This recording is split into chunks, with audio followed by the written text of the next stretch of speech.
Welcome to Bookish Quests and Body Reps, series where I give you a book review with a twist, and also I'm going to give you workouts that would help you train like you were going to be sucked into that world so that you would survive. Our book for today is going to be The Six of Crows. That is by Leigh Bardugo, and I'm going to give you the summary first, straight from the back of the book.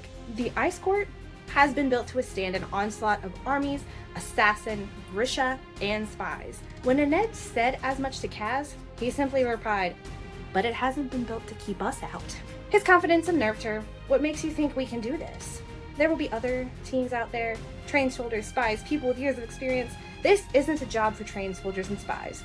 It's a job for thugs and thieves.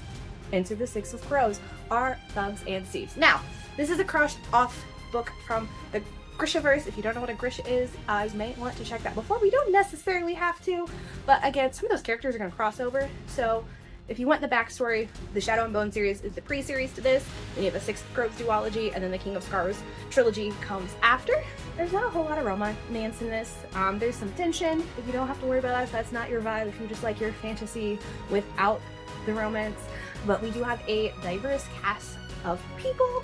There's disability rep, there are different characters of color, and you get all that, and they all have like a unique backstory. One of them comes from the super conservative village, if you will, and they're definitely anti-magic. We have a magic user.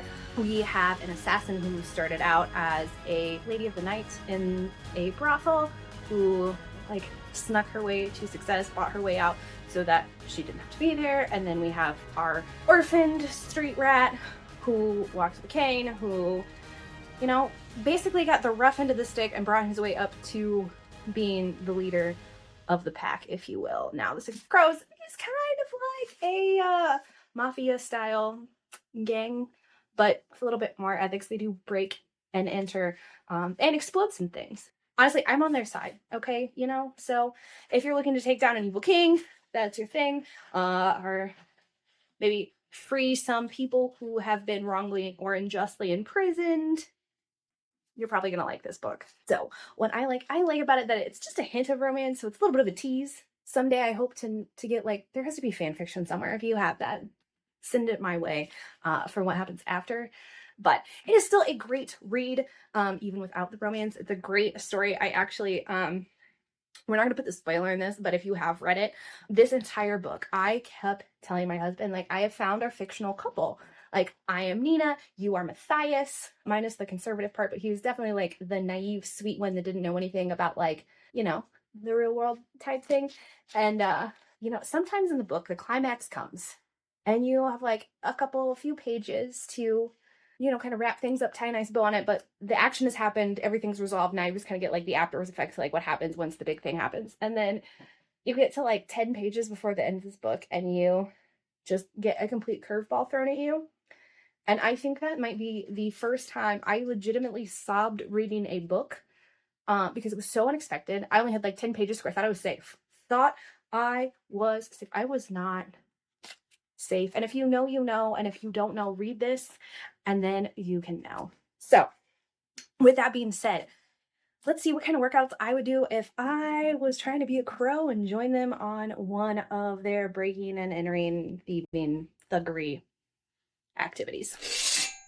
If I was preparing to join the crows as one of their own, I'm going to make this a little fun with the weighted daggers from Dragon's Edge Co. If you don't have these, any weight will do.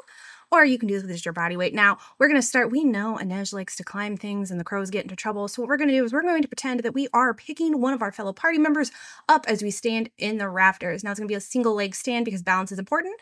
We're reaching down, picking them up. Make sure you get both sides. Imagine lifting them back up into the rafters. Now, we had to have gotten into those rafters somehow, so we're going to hold our weights above our head and bring opposite elbow to opposite knee and pretend that we are using our knives to scale that wall and get up into those rafters so that we can save the day. Again, if you don't have weighted daggers, you can just use regular weight. Now, because We're going to need to probably fight some people in that ice palace. We're going to get into our fight stance, flat on our feet, get that cardio up by moving around as we do this and throwing some punches, where that is a jab cross. You want to throw in some hooks, some uppercuts. Just make sure that you are not staying in space, that you are utilizing the entire area, getting that heart rate up as you fight those enemies and save the day. Now, as we're fighting those bad guys, we may find that we need to duck and cover and hide a little, let them run past, but maybe not every one of them gets past. So what we're going to do is we're going to take our weights and do a squat and use them to come up and stab someone who is snuck up behind us. Or do that deep squat right up into their face. Deep squat again, take them down, make sure we're in that proper squat form, and we are bringing those arms up over our head to get that full range of motion and make sure there are no bad guys coming at our backs. Excellent job. I'm going to say that you would make an excellent crow.